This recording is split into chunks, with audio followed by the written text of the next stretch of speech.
When the Mayor and City Council approved the plans for the Hunter Park renovation project, they included the building of a Miracle League baseball field. Today, Stephanie Davis, the program director for the Miracle League, joins me on the line.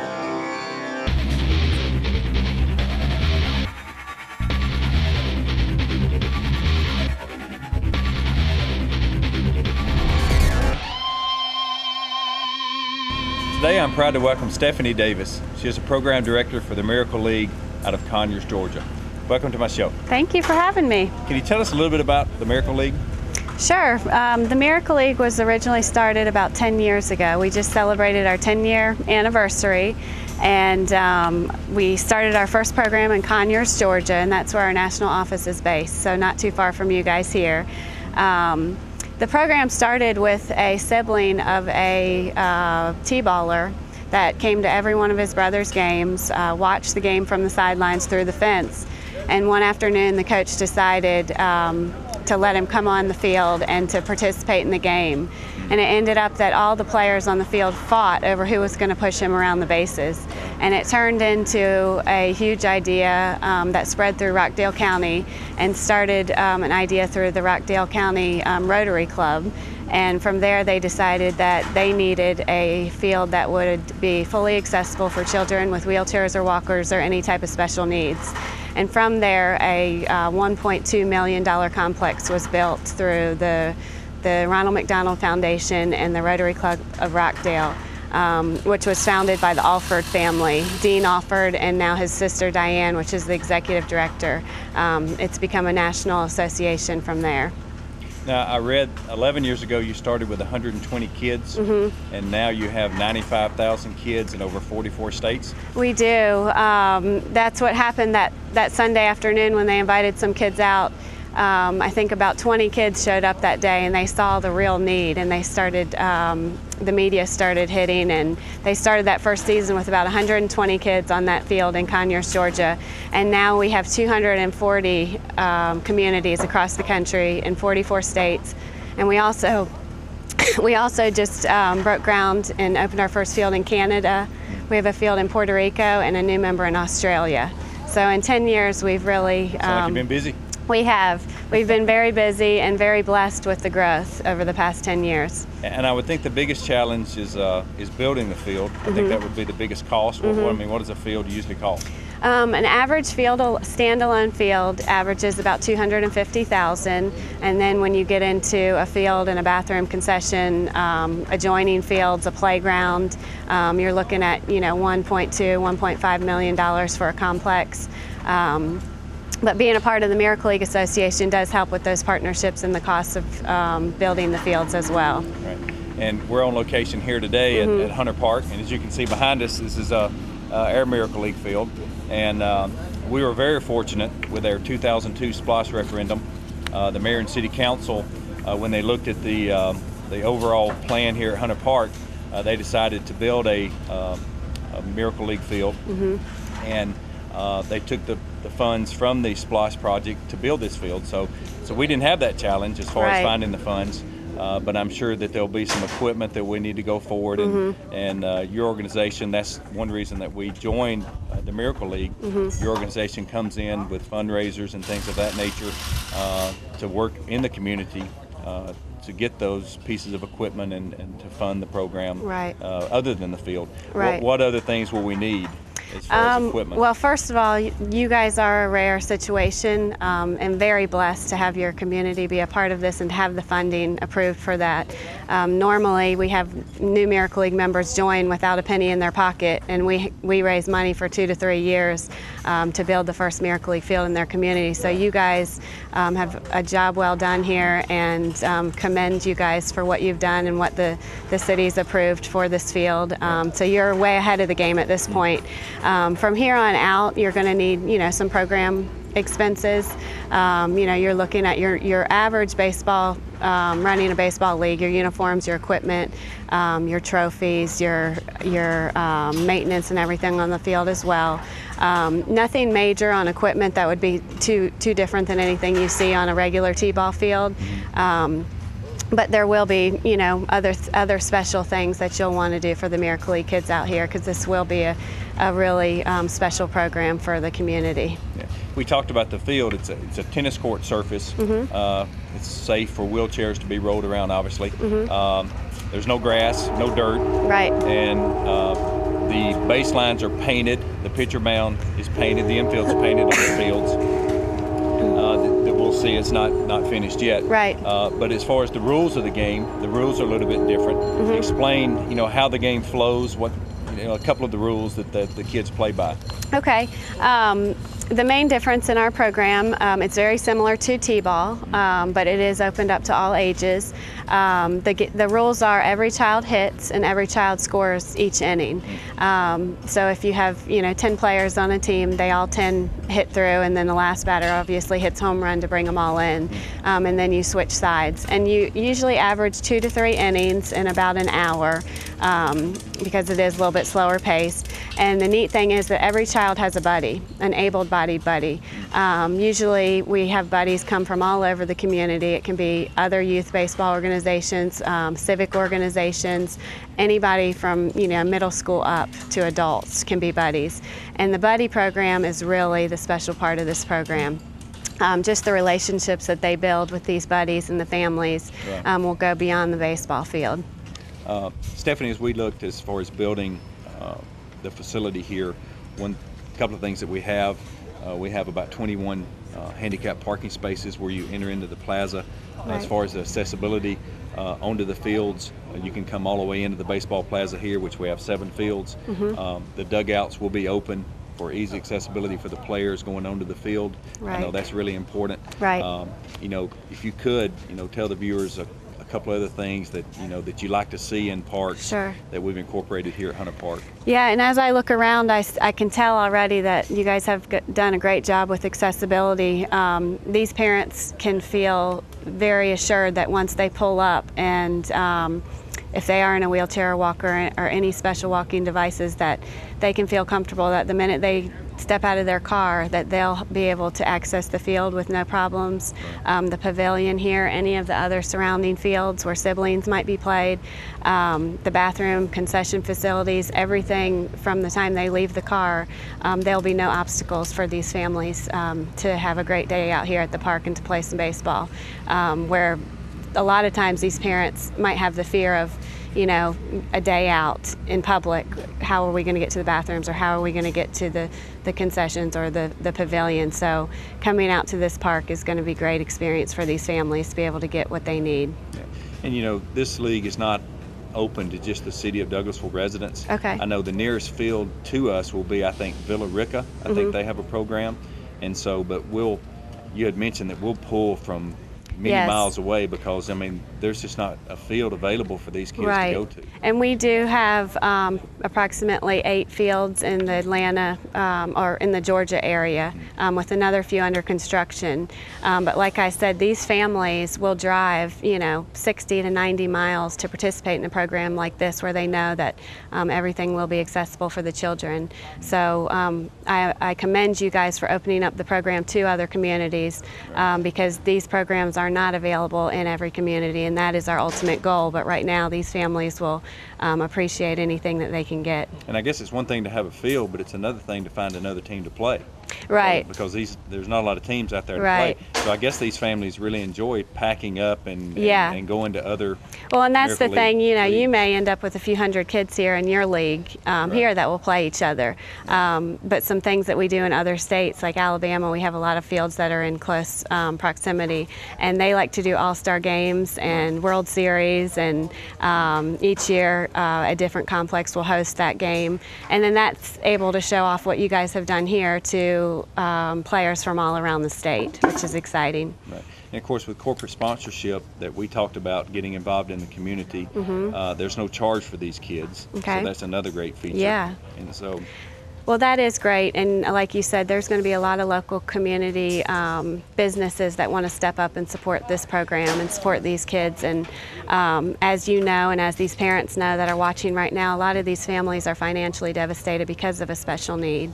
And because of that, to be able to come out to a program where they're not having to, pay a large amount of money to participate, I think you're going to see the numbers in your program rise, and it is going to be available for everybody, no matter what their ability or their financial situation. And we haven't talked about age group. I mean, are these kids or young adults? Well, most of our programs are ages 3 and up, and you'll see, it just depends, because mentally some of these older young adults may be on a younger level. So we felt real strongly to keep the program open to adults as well.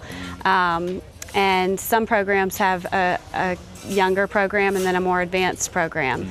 And the Miracle League's here to help you guys through that process of building the program and the different aspects of the program. And with you guys being a member and being so close here to Conyers, we're here to help you through every step of the way of building that program. And I know our regular baseball program, we play a spring and fall league. I mean, do these kids play They do. Usually we do a similar program to what you have already, 8 weeks in the spring and 8 weeks in the fall. And if we are affiliated with a youth baseball program already, then a lot of times they'll go from their opening day till their closing day, so that these kids have the same opportunities as their siblings. You'll see a parent that might be at multiple fields with the children out here, and I think that makes it real easy for the parents as well to participate when you have the seasons combined with your regular youth baseball programs.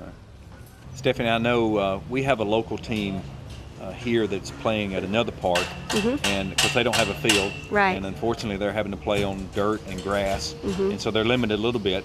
I've contacted this team, and more than likely we'll probably have some involvement with them. And they have a group of volunteers. Great. And so, but we had talked about the volunteer program, how we wanted to build that. But how do you go about getting those volunteers to get involved? Okay, and I know we talked about this in the past, but there is a buddy for every player. And so the volunteer need here is very great. If you have 200 players in your program, you're going to need 200 volunteers. And those volunteers can come from anywhere around the community. A lot of those volunteers are going to come from teams that are playing in this same complex, which is neat, because these guys playing over here on your 10, 11-year-old fields are going to want to be involved in the Miracle League. So from other youth baseball programs would be a good pull. Also your civic organizations, your local Rotary Club, your Kiwanis Club. I would just recommend that anybody that's involved in these clubs to give you guys a call, because this will be a project that they'll definitely want to embrace. And being out here on the field, these buddies get more out of the program than the players do, and it's a great experience for them. And I would think it wouldn't be just adults. I would think kids would be in the program also. And they from usually middle school up, and then they're appropriately paired. So if there's somebody who needs a little more help, they may be paired with an adult. But a lot of these kids want to be with kids their same age, and those friendships build on this field, and you're going to see some miracles unfold on this field when this happens. And I'm sure brothers and sisters are probably buddies to their brothers. Yep. And what we like for to happen is these parents work 24/7, and they have a full-time job taking care of these children. And what happens is we like these parents to sit on the sideline for an hour a day to be able to relax and have fun and watch their kids play, and to network with the other parents in the stand. So we really do recommend these parents letting go and letting these buddies handle the game for about an hour each week, so that they have the time they need to relax and see their kids have fun. Well, I think this is a special program, and I know the city's certainly ready to get involved in it. It's going to be something special. It is. It'll be great. And you have corporate sponsorship, but I also noticed that you're hooked up with a major league program. I know you said you just got back from Washington, D.C. The Washington Nationals opened up a Miracle League field. Tell us about some of the, I know people locally would want to know who's involved as far as the Atlanta Braves. Right. The Braves have been involved since day one back in 2001. The players and the coaches and the managers and all that have been involved. Chipper Jones is probably the one player who has been most involved in taking the Miracle League on as a project that he really feels near to his heart. Right. So Chipper has been one of our strongest Braves out there, but they also do programs throughout the season where they bring Miracle League kids out onto the field and sign autographs and get to do warm-ups with the players. So they've been real involved, but all across the country we've had major support just from the individual clubs that build fields in their communities. Just like you said, we just got back from D.C. and opened up a field with the Washington Nationals. Right. The White Sox have built 4 or 5 fields in Chicago. The Pirates are now building their 4th field in Pittsburgh. So they really have stepped up to build something in their community, and I think it's the perfect fit for them. So I know we're planning a ribbon cutting sometime probably in the middle of September, and so we look forward to a couple of Braves players maybe coming out and doing the ribbon cutting here. Yeah, so. that'd be great. Well, I know, you know, the kids that we have in our baseball program that play t-ball, you know, when they get on the field, their eyes just light up. And you know, I can't imagine, you know, these kids with their special needs having their own field here at Hunter Park. You know what it's going to be like for them to come out and to be able to play here. And so, you know, I want to thank you for coming out to Douglasville and sharing a little bit what goes on with the Miracle League. And also want to thank you for your organization, you know, what you do for these kids. It's really special. Thank you. Like you said, when they hit the field for that first time, no matter what age they are, it's probably going to be the first time that they've ever played baseball. Right. So that this is going to be special to your community and to these families who have really struggled to find programs like sports or physical activities for their children, and we thank your community and your city that has stepped up to bring these to these children. Right. Well, and you know, for you out there, if you have a child that's interested in joining the City of Douglasville's Miracle League baseball program, or if you want to be a volunteer for the program, you can call Miko Bursage at 678-715-6059 for more information. And want to thank you once again for coming on the show. Thank you. It is a great complex, and your city should be proud for what they've done here.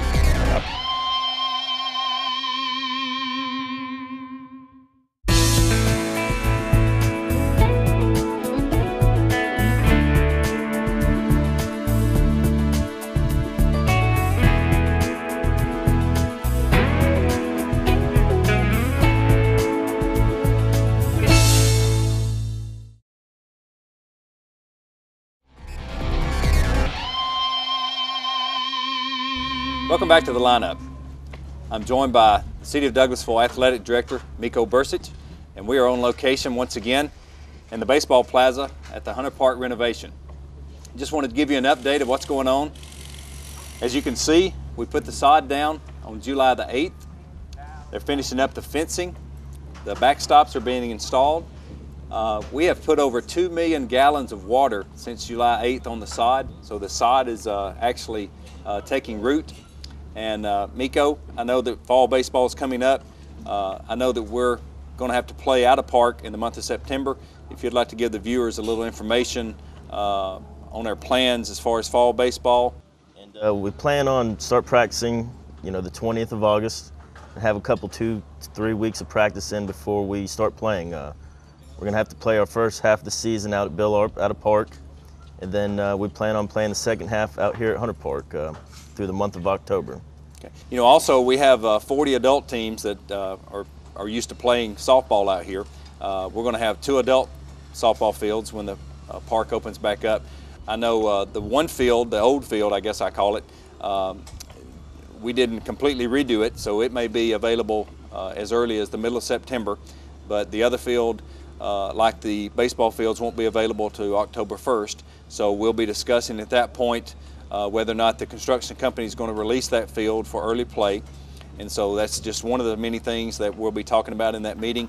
We're looking at going to a new softball organization, USSSA versus ASA, which we previously played. And so what's a number that people can call to get information as far as that meeting? Well, I believe the majority of the community knows my phone number because I'm getting 20 phone calls a day. They're holding out on other leagues, waiting to come back to Hunter Park because they enjoy it. But feel free to give me a call at 678-715-6059, and we can get the ball rolling on the softball. Miko, as we sit here today, you know, we're getting ready to finish up the renovation at Hunter Park. We just want to remind the viewers what exactly we're going to have when complete. We're going to end up with 9 grass baseball fields. We'll also use those for girls softball and adult softball. We'll have 12 batting cages. We'll have 3 facilities, restroom facilities. We'll have 1 main concession stand, which will be at Webb Field. We'll also have a 7 tennis court complex, which I'm sure we'll join Alta at that point, which we've never been able to have before because of the number of tennis courts. We'll have enough parking spaces. We'll have about 650 parking spaces here at Hunter Park, which was always a problem. Of course, the community center, a 16,000 square foot facility was also built, which we opened up in January 2011. One thing on Webb Field that we did, Douglas County High School used to play there. Of course, they've got their own facility now, but we have 3 Christian schools, local Christian schools, that's looking to play on that field. One of the improvements we did to that field, we went about 20 yards out in the outfield and completely came forward to the backstop, completely redid the infield with irrigation. All of the fields at Hunter Park received new fencing, new irrigation, all the infield material, new sod. So virtually, you know, the fields were reconstructed totally. And so we certainly look forward to the season. I know you played on Webb Field. You know, you've seen the field. It looks real nice. What are your thoughts? First off, I think that the 12 batting cages we have is going to be our #1 attraction because we've always had that problem. I think we had 4 in the past, and you always had to wait in line. So our teams, you know, whenever we're not practicing on the field, they have plenty of time to do some work in the batting cages. As far as Webb Field, I love it. The renovations just looks brand new. I'm excited about the schools that don't have the facilities to come out here and use our brand new facility and be a part of Hunter Park. In this plaza area that they put in the middle of 7 fields, you know, it's going to be great. We have a pavilion here. We'll be adding a playground facility also. So, you know, this area with picnic tables, accessibility to the concession stand, you know, it's just going to be a great place, a shaded area, which we never had before. It's going to be a great place for teams to gather. The parents will have a place to go to watch their kids. So this is going to be a really nice area. We have 3 water fountains in this area, which we never had before. You know, we're going to have trees planted in this area with some shade. You know, if you just walk up the hill there, you've got the renovated, well, not renovated, but the newly built Webb press box. It's a bigger press box upstairs. I know it has an office. It overlooks 4 of the fields. We've added more restroom facilities in there. The concession stand's larger. You know, that's going to give us the ability to host district tournaments, region tournaments. You know, that's going to bring more people to the city, staying in hotels, you know, going to restaurants. So, you know, that's a win-win for the city also. So, you know, we're definitely looking forward to that.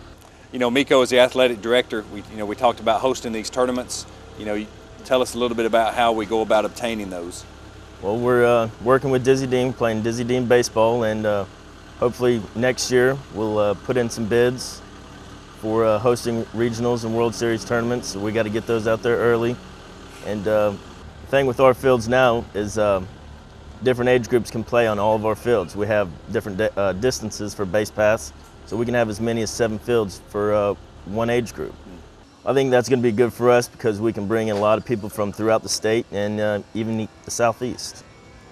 Miko, thanks for joining me on my show. We're certainly excited about opening up Hunter Park later this fall. And once again, thank you for joining us on the lineup.